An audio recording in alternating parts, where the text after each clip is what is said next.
And quickly, the one thing I probably object the most to in the Sabbath school lesson is, on this Wednesday, was Jesus on the cross suffered a righteous God's righteous indignation against sin, the sins of the whole world. So I want to just consider that statement. What is the real punishment for sin? Is it God? Or is it consequences? The bad consequences, the reason that sin is it's harmful. But it's also separation from God.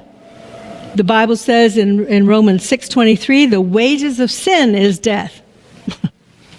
God was withdrawing from Jesus to enable him to die. If God is the source of life and he's around and he's in Jesus, Jesus couldn't die.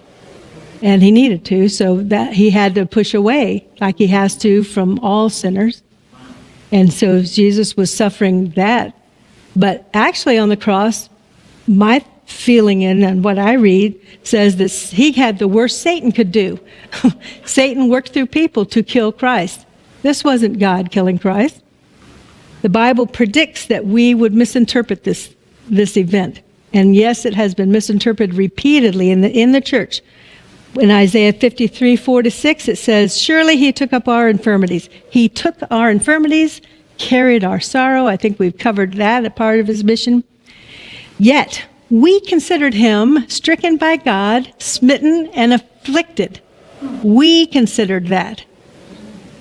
And that's taught repeatedly in the churches. We considered him, and the Bible prophesies in Isaiah that we will do this very thing that we're doing.